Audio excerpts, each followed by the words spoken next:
রিলেশনশিপের থেকে বেশি হচ্ছে দূরত্ব কতটা আছে। সারা জীবন ধরে দেখতাম ঢাকুরিয়ার ছেলে আমি, এখানে আমাদের কালচারাল ক্লাবের আমাদের খুব ইম্পর্টেন্ট ক্লাব ছিল, ওখানে একটা কালচারাল মাঠটার সঙ্গে, সেখানে আমরা সব রকম খেলা খেলতাম। তার মধ্যে টেবিল টেনিস দেখতাম। আমি তখন খুব ছোট, মানে আমি এখান থেকে চলে গেছি ঢাকুরিয়া থেকে এই গোল পার্কে যখন আমার বয়স বোধ 8 এর বছর, তার মানে অতদিন ওখানে ছিলাম। সেই সময় দেখছো টেবিল টেনিস খেলছে, ক্রিকেট খেলছে, ফুটবল খেলছে, সব খেলছে। আর কিছু লোক যাদের কোনো কাজ নেই, তারা বসে কোথাও একটা গুলতানি করছে আর কি যেন খেলছে। আমার খালি মনে হতো কোনো কাজ নেই এদের, অ্যাবসলিউটলি এদের কিছু কাজ দেওয়া দরকার। বেচারা এরকম মুখ গুঁজে একটা জায়গায় বসে আমরা খেলে যাচ্ছে, এরকম একটা দাবা সম্বন্ধে ধারণা ছিল। প্রধানত যেটা মনে হয় আমার, আমি আউটডোর গেমস বেশি পছন্দ করি, কারণ ভিজুয়ালি আমি দেখতে পাই। আমি দেখতে পাই মুভমেন্ট, দেখতে পাই বলের মুভমেন্ট, প্লেয়ারদের মুভমেন্ট ইত্যাদি।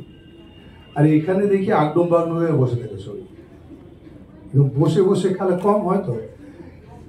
তো সেই হিসেবে অন্তত একটা ক্যারাম খেলার জন্য একটা টেবিল লাগে, তার উপর একটু দাঁড়াতে হয়, একটু নড়তে হয়, একটু নড়তে এরকম দেখতে হয়, এসব করতে হয়, নিচু হতে হয়, এসব করতে হয়। এখানে কিচ্ছু করতে হয় না, নিচুও হতে হয় না, নিচ থেকেও দেখতে নেই, কিচ্ছু করতে হয় না। জাস্ট তাকিয়ে থাকুন আর সামনের লোকটাকে যে খেলছে আপনার সঙ্গে চোখের দিকে মাঝে মাঝে তাকান, আবার না মিনিমাম মুভমেন্টের ছবি। সেই জিনিসটা দেখতে দেখতে আলটিমেটলি বুঝতে পারলাম ওরা যে ভাষায় কথা বলছে, যা করছে ওরা, সেটা কিন্তু খুব শক্ত জিনিস। সেটা আমি বুঝতে পারলাম, এত শক্ত জিনিস যে সেটার জন্য একটা ইন্টারন্যাশনাল মান তৈরি হয়ে গেছে। আমাদের এখান থেকে যারা যারা বিদেশি, ওই যেটা বললো ঠিক কথা বললো, দিব্যেন্দু বড়ুয়ার থেকে যেন মনে হলো ঘুরতে আরম্ভ করলো, আমরা তারা কিন্তু আনন্দের সঙ্গে ওই খেলা থেকে আরম্ভ করেছিল। একটু কাসপারা বা মুক্তমুখ এগুলো আমরা জানি। তো সেই সময়টা থেকে পড়তে আরম্ভ করলাম, বুঝতে আরম্ভ করলাম যে এটা ভেরি ডিফিকাল্ট গেম। এটা ভীষণভাবে আমরা যেটা বলে থাকি আজকাল সেরিব্রাল ছবি অ্যাক্টিং, সেরকম ধরনের একটা সেরিব্রাল পুরোপুরি। এর মধ্যে কোনো কিছু ফিজিক্যাল নেই বটে, কিন্তু পুরোটাই সেরিব্রালই আছে। সেই জিনিসটা দেখার পরে আর ইন্টারেস্ট বাড়লো, কিন্তু ওইটা মন দিয়ে বসে যে খেলবো, দু একবার চেষ্টা করিনি তা না, দু একজন খেলে আমার সঙ্গে, তাদের সঙ্গে বসেছি, আমি চেষ্টা করেছি, কিন্তু বিজি হয়ে গেলাম। ইঞ্জিনিয়ারিং কলেজে চলে গেলাম, এদিকে চলে গেলাম সুচিত্রা মিত্রর কাছে গান শিখতে, ইত্যাদি ইত্যাদি করতে করতে কোথায় হারিয়ে গেলাম, অন্য ফিল্ডে চলে গেলাম। সেই জন্য ওটা কনসেন্ট্রেট করা হয়নি। আজকে আমাদের খুব সৌভাগ্য যে সূর্যশেখর আমাদের মধ্যে আছে, এবং সূর্যশেখর নামটা নিয়ে একটা ফিকশন বলার ঠিক উচিত হবে না, সেই কারণে ওটাকে সৌর করা হয়েছে। ওর নাম, বাচ্চারা নাম একটু সরিয়ে দেওয়া হয়েছে সামান্য। এই ছবিটা করতে গিয়ে আমার যেটা মনে হয়েছে সেটা হচ্ছে অ্যাকচুয়ালি প্রতিভাকে শেখানো যায় না কিছু। প্রতিভাকে যেটা শেখানো যায় সেটা হচ্ছে কতগুলো ডিসিপ্লিন আছে, খেলার রুলস আছে, রেগুলেশনস আছে, সেইটুকুই খালি তাকে শেখানো যায়। কিন্তু খেলাটা তার নিজের হয়, সে নিজে খেলে। এর মধ্যে উল্লেখও আছে টিরোদার সঙ্গে, যেটা টিরোদাকে প্রথম যখন ইমিট করলাম, গিয়ে দেখছিলাম বাচ্চারা খেলছে, তখন আমি জিজ্ঞেস করি আপনার নাতি? বলে হ্যাঁ।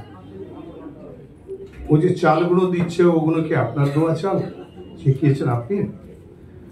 বলে হ্যাঁ আমি একটু শিখিয়েছি বটে, কিন্তু বেশিরভাগ ও নিজের নিজের চাল। এইটা খুব ইম্পর্টেন্ট একটা কথা।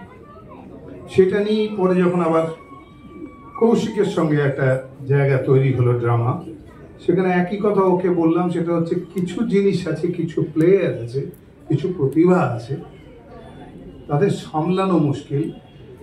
যেমন অর্জুন দেখে বলেছিল কি দেখছো, বললো চোখ দেখছি। পাখি দেখছে না, সে একেবারে চোখটাই দেখছে যেটাতে মারবে সে। তো এই প্রতিভাবানেদের এরকমই হয়, তারা চোখ দেখে, পরিস্থিতি দেখে না, আশপাশ দেখে না। সেই জায়গায় যেভাবে ওকে দেখা দরকার আছে সেইটা বুঝতে হবে।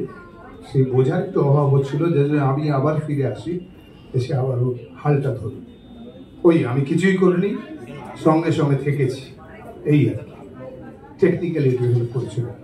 আর যেটা ঋতুর সঙ্গে হয়েছে বেশি, সেটা হচ্ছে ও একটা আশ্চর্য জিনিস হয় কি, বিরাট বিরাট প্রতিভাগুলো যখন জন্মায় একটা খুব সামান্য ঘরে, ছোট্ট ঘরে, আমাদের এইখানকার পরিবেশে একটা নর্থ ক্যালকাটায় একটা সামান্য ঘরে জন্মায়, সেইখানে খুব মুশকিল হয়ে যায়। মানে হঠাৎ যদি কোনো সময় একটা সত্যজিৎ রায় জন্মে যায় আমার বাড়িতে, তাহলে মুশকিল হয়ে যায়। ওটা যেহেতু ওদের বাড়িতে জন্মেছিল সুকুমার রায়, উপেন্দ্র কিশোরে, সেই জন্য ওটা সামলে নিয়েছিল, কারণ প্রতিভার একটা ওখানে একটা চলন আছে। সেই জন্য ও যে কি করছে তারা বুঝতে পারছিল, সেই জন্য এগিয়েছিল, সঙ্গে গিয়েছিল। এই জন্য এই যে ছোট্ট বাড়িটায় একমাত্র একজনই প্রথম ওকে চিনতে পেরেছিল। দাদু তো পেরেইছিল, কিন্তু সবচেয়ে ইম্পর্টেন্ট যে সে হচ্ছে মা। এই মা যে ওকে বুঝতে পেরেছিল, যেহেতু মা একটু জানতো খেলতে, ওদের ট্র্যাডিশন ছিল ফ্যামিলির, সেই জন্য ও যে বুঝতে পেরেছিল এটা হচ্ছে সবচেয়ে বড় গল্পের মেন জায়গা। এবং সেই জন্য ওর সঙ্গে আমার কিছু র্যাপও তৈরি হয় ওর মার সঙ্গে। ওর মার অনেক প্রশ্ন থাকে, সেই প্রশ্নগুলোর উত্তর আমি দিতে পেরেছিলাম, এবং আস্তে আস্তে আমি ইনভলভ হয়ে গেছিলাম ওর ফ্যামিলির মতো, পরিবারের মতো। এইটা হচ্ছে আমার নিজের দিক থেকে গল্পটা এইভাবে আমি ভাবি। তারপরে সাকসেস তো আসেই, কিন্তু এই জিনিসটা সাধারণ মানুষকে সবাইকে দেখতে বলবো এই জন্যে, ইটস এ স্পেশাল স্টোরি। প্রত্যেক মা বাবার যে জায়গাটা নজর দিতে হবে সেটা হচ্ছে স্কিলটা কোনখানে, ও কোন জিনিসে সবচেয়ে বেশি ফ্লারিশ করে, সেইটা এই গল্পের একটা উপপাদ্য, এবং সেটাকে ফলো করতে হবে। এটা প্রত্যেক মানুষের জন্য শিক্ষা একটা মানে বিষয়। ধন্যবাদ। আমি আশা করবো যে প্রতীক যে ছবিটা বানিয়েছে খুব সুন্দর করে বানিয়েছে, যারা ছবি করেছেন তারাও খুব খুব ভালোভাবে করেছে, ওকে হেল্প করেছে এই গল্পকে বাছা এবং এটার পেছনে যাওয়া, যাতে মুভমেন্ট নেই। আবার বলছি আমি, যে খেলাটাকে দেখা যায় না চোখে, ঠিক যে বোঝে সে খালি তাকিয়ে থেকে বুঝতে পারবে যে কি দিল, আদারওয়াইজ কেউ বুঝতে পারবে না, বাকি লোক। অন্য ক্ষেত্রে যে কোনো স্পেক্টেটার কিছুটা বুঝতে পারবে, এখান থেকে বোঝা যাবে না, সেটা নিয়ে শুরু করার সাহস এটা ভয়ঙ্কর। তার জন্য আমি স্যালুট জানাচ্ছি। ধন্যবাদ।